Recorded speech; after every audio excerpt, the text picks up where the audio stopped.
കൊച്ചി കോർപ്പറേഷനിലെ മേയർ സ്ഥാനത്തിനായി ചരടുവലി മുറുകുന്നു. സാമുദായിക നേതാക്കളെ ഉപയോഗിച്ച് കസേര ഉറപ്പിക്കാനാണ് നീക്കം. മേയർ സ്ഥാനാർത്ഥിയായി പരിഗണിച്ചിരുന്ന 3 പേരും ജയിച്ചത് UDF-നെ പ്രതിസന്ധിയിലാക്കുന്നുണ്ട്. KPCC general secretary Deepthi Mary Varghese, Mahila Congress സംസ്ഥാന സെക്രട്ടറി VK മിനിമോൾ, ഷൈനി മാത്യു എന്നിവരാണ് മേയർ സ്ഥാനത്തിനായി ചരടുവലിക്കുന്നത്.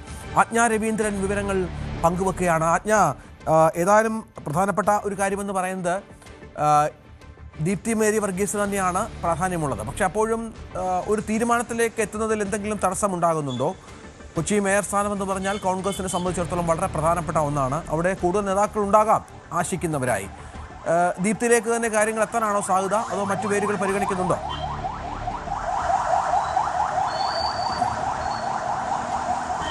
രഞ്ജിത്ത്, സംസ്ഥാന നേതാക്കൾ കൂടുതൽ പരിഗണിക്കുന്ന ദീപ്തി മേരി വർഗീസിന്റെ പേരാണ് പ്രത്യേകിച്ചും പരിഗണിക്കുന്ന.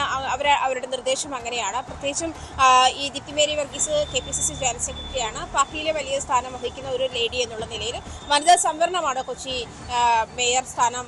വനിതാ സംവരണമാണ്. അതുകൊണ്ട് തന്നെ ഈ 3 സ്ഥാനാർത്ഥികളെ നേരത്തെ നിർദ്ദേശിച്ചിരുന്നു. അതായത് ഈ മേയർ സ്ഥാനത്തേക്ക് 3 പ്രതീക്ഷിച്ചിരുന്ന 3 സ്ഥാനാർത്ഥികൾ വിജയിച്ച ഒരു സാഹചര്യം കൂടിയുണ്ട്. മറ്റൊന്ന് VK മിനിമോളാണ്. മിനിമോൾ മഹിളാ കോൺഗ്രസ് സംസ്ഥാന സെക്രട്ടറിയാണ്.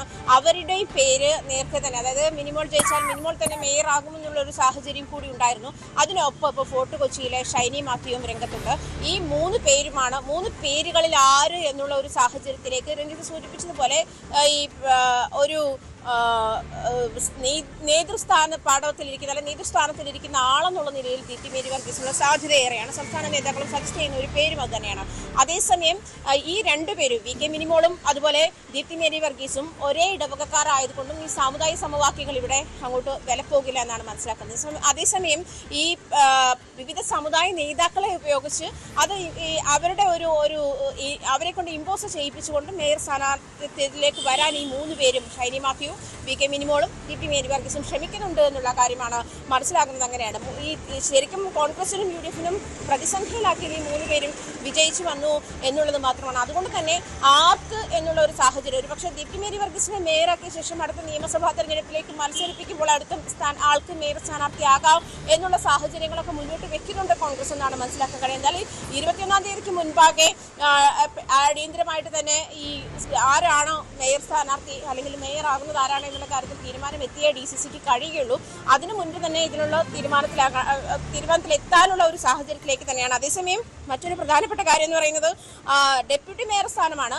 അത് ഇതിനേക്കാൾ കൂടുതൽ പ്രതിസന്ധി ഉണ്ടാക്കാനുള്ള സാഹചര്യമുണ്ട്. ഇതിൽ ഈ പറയുന്നത് പോലെ സാമുദായിക സമവാക്യങ്ങളൊക്കെ എങ്ങനെ വർക്കൗട്ട് ആക്കുമെന്നുള്ളൊരു കാര്യം കൂടി ശ്രദ്ധിക്കേണ്ടതുണ്ട്. പ്രത്യേകിച്ചും ഇതുമായി ബന്ധപ്പെട്ടിട്ട് KVP കൃഷ്ണകുമാർ, ദീപക് ജോയ്, VR സുധീർ എന്നീ പേരുകളാണ് നിലവിൽ ഡെപ്യൂട്ടി മേയർ സ്ഥാനാർത്ഥിയായിട്ട് പരിഗണനയുള്ളത്.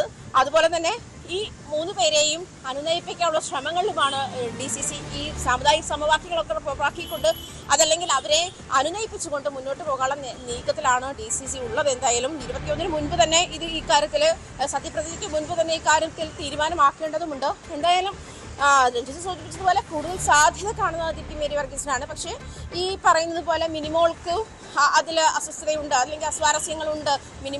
VK മിനിമോളെ ആക്കുന്നതിൻ്റെ കാര്യത്തിൽ അവർക്കും അവരുടെ പ്രവർത്തകർക്ക്, അവരുടെ ഒപ്പം നിൽക്കുന്ന ആളുകൾക്കും അസ്വസ്ഥതയുണ്ട് എന്നുള്ള കാര്യത്തിലും. അതുപോലെ മറ്റൊന്ന് ഫോർട്ട് കൊച്ചിയിൽ നിന്നുള്ള ഷൈനി മാത്യുമാണ്. അവരും ഇത്തരത്തിൽ മേയറാകാനുള്ള ശ്രമങ്ങൾ നടത്തിക്കൊണ്ടിരിക്കുന്നു വിവിധ ഭാഗങ്ങളിലും നിന്നായിട്ടും.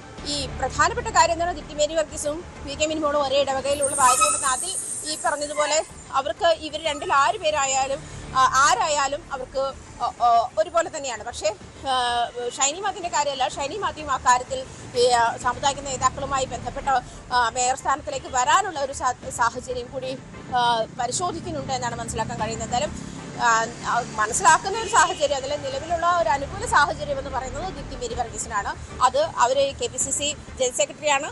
ഒരു മുതിർന്ന നേതാവ് എന്നുള്ള നിലയിലും പാർട്ടിയുടെ ഒരു മുതിർന്ന സ്ഥാനം വഹിക്കുന്ന ആളെന്നുള്ള നിലയിലും കഴിഞ്ഞ തവണ അവർ ഈ സ്റ്റേഡിയം വാർഡിൽ സിറ്റിംഗ് കൗൺസിലർ തന്നെ ആയിരുന്നു. ആ ഒരു എക്സ്പീരിയൻസ് കൂടി പരിഗണിച്ചിട്ട് തന്നെയാണ്. മിനിമോളും അങ്ങനെ തന്നെയായിരുന്നു. എന്നിരുന്നാലും കുറച്ചുകൂടി ഒരു തട്ട് താന്നിരിക്കുന്നത് ഇപ്പോൾ ദീപ്തി മേരി വർഗീസിൻ്റെതാണ് എന്നാണ് മനസ്സിലാക്കി കഴിയുന്നത്. എന്തായാലും സംസ്ഥാന നേതാക്കൾ മുന്നോട്ട് വയ്ക്കുന്ന പേര് ദീപ്തി മേരി വർഗീസിൻ്റെതാണ്. പിന്നെ ഇവിടെ DCCക്കും ചില തീരുമാനങ്ങളുണ്ട്. KPCCയും ഈ കാര്യത്തിൽ തീരുമാനമെടുത്ത ശേഷമായിരിക്കും എന്തായാലും ആരാണ് മേയർ എന്നുള്ള കാര്യത്തിൽ കൂടുതൽ വ്യക്തത വരികയുള്ളൂ. എന്തായാലും ഇപ്പോഴും DCCക്ക് അതുമായി ബന്ധപ്പെട്ട കൺഫ്യൂഷനുകൾ ഉണ്ട് എന്നുള്ള കാര്യത്തിൽ വ്യക്തതയുണ്ട്. രഞ്ജിത്ത്.